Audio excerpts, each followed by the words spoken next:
자, 여러분 반갑습니다. 자, 이번 시간에는 세계사에 대해서 좀 배울 건데, 우선 우리는 선생님이 오리엔테이션 때도 이야기했지만 현행 세계사는 굉장히 많이 바뀌었습니다. 기존에 있는 세계사보다. 누차 이야기하지만 진짜 세계 역사에 영향을 1도 안 줬던 그 수많은 각국사들이 다 날아갔어요. 뭐 라틴 아메리카의 근현대라든지 뭐 라틴 아메리카 근현대 뭐 마약의 뭐 니카 뭐 저기 CIA, 이건 정치학과 가서 배우시고요. 아프리카의 전근대사, 진짜 아프리카 사람들도 잘 알고 있는지 모르겠는지 모를 걸 우리가 열심히 배우고 있었고, 동남아시아의 전근대, 여기 마찬가지 이런 거 다 날아갔습니다. 날아가서 정말 교육과정 자체가 많이 줄어들었고, 다시 원래대로 2009 개정 교육과정 이전으로 회귀를 해서 실제로 그 나름대로 어떤 세계사의 큰 줄기와 틀을 이루고 세계 역사에 강력한 영향을 미쳤던 뭐 서양 중에서도 유럽사와 미국, 또 이제 동양에서도 중국사 중심으로 이렇게 다시 재편이 됐습니다. 그래가지고 여러분들이 세계사를 공부하는 데 있어서 확실히 공부의 분량은 줄어들었어요. 그런데 그 줄어드는 와중에서도 조금 더 강조된 부분은 인도사와 서아시아사 정도는 조금 강조가 됐습니다. 이 부분은 선생님과 나중에 따로 한번 또 언급을 해볼 수 있도록, 수업을 해볼 수 있도록 하고요. 오늘 그럼 우리는 뭘 할 거냐? 일단 기본적으로 선생님은 동양사 부분은 제낀다 그랬습니다. 선생님 수업에서 동양사는 가르치지 않아요. 동양사 영역은 동아시아사에서 가르칠 겁니다. 실제로 아무리 분량이 줄어들었어도 사회탐구의 3대 악마 과목인 경제, 세계사, 윤리학서상 중에 압도적으로 라면 받침으로서 좋은 역할을 하는 건 세계사야. 정말 책이 두꺼워. 옛날 공부 교과서 책 한번 보세요. 이야, 기가 막힌 라면 받침입니다. 세 권만 모으면 놓고 배고 잘 수도 있어요. 기가 막혀요, 두께가. 이걸 1년 만에 하래. 미친 거 아니야? 대가리 빠았어? 안 돼, 안 돼. 그런데 분량이 줄었어도 그 두꺼운 거에서 70%를 줄였고, 이 미친놈들이 교과서 두께만 보면 다른 거랑 비슷한데 하고 쳐다보죠. 안에 한번 책을 펴서 내용을 보세요. 미친놈들이 글자 크기를 줄였어요. 미친놈들인가 진짜. 여백도 없고요. 어쨌든 공부할 분량이 진짜 많습니다. 그래서 선생님은 어차피 동아시아사라는 과목이 있는 어차피 동아시아사가 세계사와는 좀 다르게 각국의 교류 중심으로 나간다고는 하지만, 그 각국의 교류 중심을 알기 위해서는 기존의 세계사에서 배우던 동양사처럼 나름대로 각국사에 대한 틀을 잡아야 돼요. 그렇기 때문에 그 부분을 조금 강화시키더라도 서양사, 세계사 영역에서 동양사는 좀 빼서 그쪽으로 옮겨 붙이는 게 선생님 수업의 커리큘럼에서는 조금 더 낫다고 판단했습니다. 그래서 올해 여러분들은 1년 동안 선생님과 여러분은 1년 동안 내내 서양사만 하면 됩니다. 다시 말해 한중배일 많이 넣어서 몽고까지만 빼고 공부를 하시면 된다는 거예요. 이해됐어요? 자, 그러면 일단 선생님이 제일 먼저 해보고 싶은 건 지도학습이죠. 동아시아사에도 마찬가지지. 동아시아사를 여러분들이 먼저 들었던 친구들도 있고, 동아시아사에도 마찬가지였듯이 우선 지형과 지리를 아는 것이 중요합니다. 지형과 지리를 아는 것이. 자, 그래서 여러분들은 요 프린트를 받았을 거예요. 요 프린트를 받았는데, 우선 요 위에 있는 잠깐만, 펜으로 체크해 줄게요. 요 지도에서는 뭘 봐야 되겠어? 나라를 보고요. 요 지도에서는 지형을 한번 살펴볼 겁니다. 지형을. 자, 그럼 나라를 보는 것부터 한번 가봅시다. 자, 첫 번째, 영국을 표시해 봅시다. 영국이 어딜까? 그렇지, 여기가 영국입니다. 정확히는 영국이라고 되어 있지만 실제로는 잉글랜드, 스코틀랜드, 웨일스, 아일랜드 4개가 합쳐진 곳이죠. 축구도 서로 따로 나오잖아. 뭐 베일은 영국인이 아니라 웨일스인 뭐 이런 거지. 베일 요새 레알 마드리드에서 골프만 치고 뭐 하고 있냐 걔 도대체. 요새 축구도 안 봤더니. 자, 두 번째, 포르투갈. 여기 있는 것이 바로 미안해요. 아이씨. 이거 내려가야 되는데. 잠깐만. 얘 왜 안 내려가냐? 오케이. 자, 여기가 영국이었고 여기가 포르투갈입니다. 그리고 여기가 스페인이에요. 스페인은 에스파냐라고도 부릅니다. 에스파냐. 자, 네 번째, 여기가 프랑스입니다. 프랑스. 그리고 다섯 번째 여기가 독일이고요. 잘 따라와. 얘들아 잘 따라와. 잘 봐. 요거 있지 요거 니은 모양 거꾸로 놓은 니은 모양 있지. 여기가 이게 오스트리아야. 여기가 구분 잘해야 돼. 그런데 선생님이 따로 언급을 했나? 잠깐만 여기 6번까지는 적고요. 밑에 내려가서 보면 뭐가 있냐면 선생님이 체크를 안 했. 일단 여기 번호 있는 것부터 채워보자. 자 이탈리아 장화 모양 7번 이거 쉽지. 그 다음에 여기 요 국가 보이시죠? 요게 뭐겠어? 뭐 그래 서양 문명의 발상이니 뭐니 하는 그리스야. 8번. 그 다음에 독일 오른쪽으로 여기 요 나라 보이시죠? 요 나라가 뭐냐면 8번이 아니고 이거 뭐야 9번 폴란드입니다. 허건 날 두들겨 맞고 살았던 애들이야. 그 다음에 여기 10번 뭐야 러시아. 그 다음에 여기가 지금 구역으로 안 돼 있잖아. 이렇게 국경선이 안 그어져 있는데 뭐 대충 요 정도 크기의 국가. 여기가 터키입니다. 그 다음에 네덜란드와 벨기에인데 지우고 다시 쓸게요. 네덜란드와 벨기에. 여기 선생님이 색깔을 다르게 해줄게. 요 선생님이 지금 빨간색으로 칠한 부분 있죠? 요게 네덜. 그 다음에 파란색으로 칠한 부분 있죠? 요게 벨기에입니다. 벨기에. 태극기 같다. 약간 북남 이렇게 해가지고. 자, 다음에 또 몇 개 알아두면 좋은 나라들을 좀 써줄게요. 요 가운데 프랑스, 독일, 이탈리아, 오스트리아 사이에 끼어있는 요 나라가 바로 시계로 유명한 스위스입니다. 시계로 유명한 스위tzerland라고 하죠. 그 다음에 딱 봐도 북쪽에 있어서 추워 보이는 여기 애들. 야 추우면 니네 뭐 입어? 패딩 입지? 패딩의 대표적인 브랜드가 뭐야? 노스 페이스잖아. 그래서 노스핀 이라고 외우면 됩니다. 노르웨이, 스웨덴, 핀란드 이렇게 외우면 됩니다. 됐어요? It's alright? 자, 이 정도 하면 사실 서양사에서 어느 정도 다룰 수 있는 나라들은 거의 다 나왔다고 봅니다. 사실 이놈들도 안 나와요. 하나 더 할까? 여기 핑크색으로 빗금친 애들 있지? 얘네가 덴마크야. 덴마크. 근데 현행 교육과정에서는 뭐 요 정도는 안 나오고 그래도 네덜란드 한번 나오고 벨기에 한번 나오고 스위스 나오나? 나오나? 종교개혁 때 한번 나오긴 한다. 종교개혁 때. 그 정도. 요 정도 구분할 줄 알면 나름대로의 유럽의 국가 구분 정도는 끝납니다. 국가 구분 정도는 뭐 그 외에도 수많은 국가들이 있지만 현행 교육 과정에서 언급해주는 국가는 요 정도다라는 걸 알고 계시면 되고요.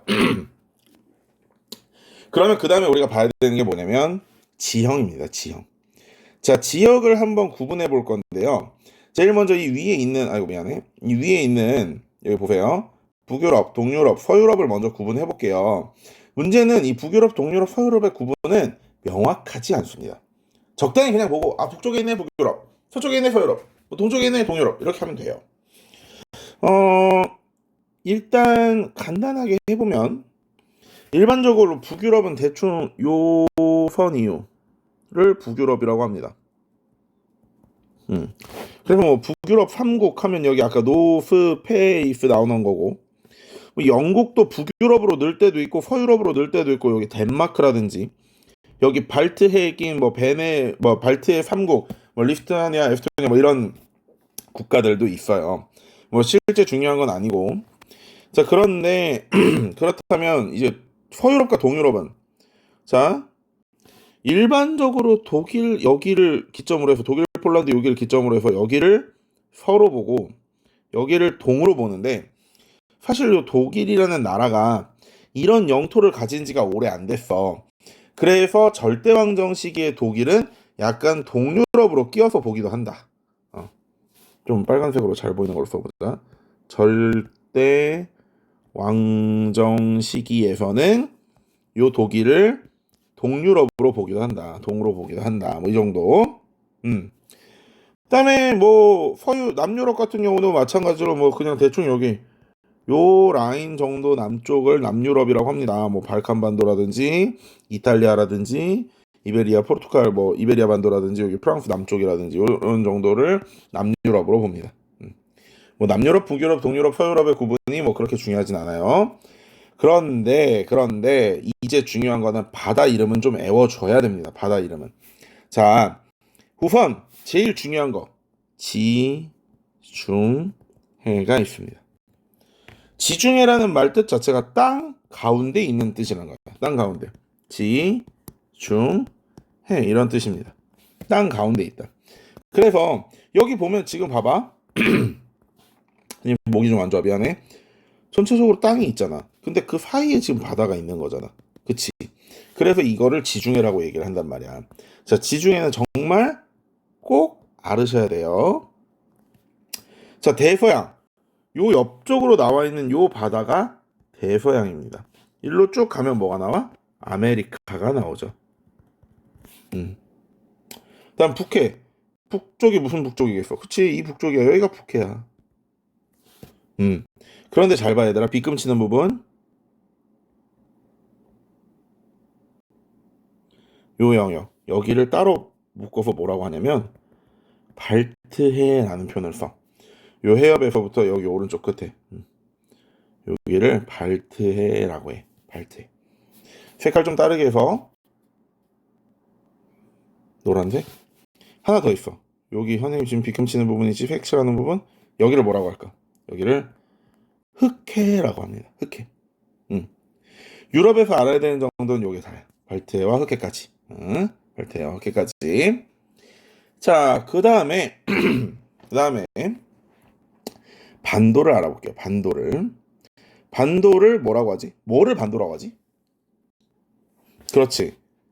뭐 예를 들어서 북쪽, 서쪽, 동쪽, 남쪽 중에 여기는 지금 사면이 전부 다 바다로 둘러싸였으면 이건 뭐야? 반도가 아니라 섬. 그치? 근데 북, 서, 남. 뭐 동쪽은 뭐 어떻시고 요렇게 육지와 연결은 되어 있으나 삼면이 바다로 둘러싸이면 요걸 뭐라고 그래? 반도라고 하잖아. 그치? 그래서 유럽사에서는 중요하게 봐야 되는 반도가 세 가지 있어요. 첫 번째 여기, 두 번째 여기, 세 번째 여기. 반도 여기 지금 색칠이 안 된 거거든? 이거 이렇게 색칠을 해줘야 돼. 바다라고. 이거 바다야 얘들아. 색칠이 안 된 거야. 그 다음에 반도. 이해돼? 그래서 1번 반도가 뭐야? 이베리아. 여기 2번이 뭐야? 이탈리아. 여기 3번 유럽의 하얗고 발칸 반도까지. 이렇게 세 가지가 있어. 됐어? 자, 마지막. 정말 마지막. 여기 없다. 필기하자. 해협이 뭐지? 해협. 육지가 이렇게 붙어 있고 바다가 요 사이로 좁은 골짜기로 지나간다라고 해가지고 이거를 뭐라고 해? 협곡할 때 그 협자를 써서 해협이라 그래. 자, 그러면 해협일 만한 부분을 체크해 볼게. 여기도 해협이라고 할 수 있겠다. 그치? 여기도 해협이라고 할 수 있겠네. 나머지도 해협일 부분들은 있어. 그런 하나만 더. 여기까지.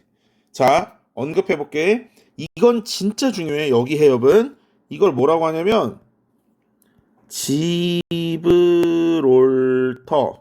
해협이라고 해. 지브롤터. 그 다음에 여기를 뭐라고 하냐면 이거 이름 좀 어려운데 보스포루스 해협이라고 그래. 보스포루스. 야, 이거 내가 보스포루스 외우라고 안 할게. 지브롤터 외우고 있어. 세 번째 여기는 뭐라고 하냐면 도버 해협이라고 해. 도버.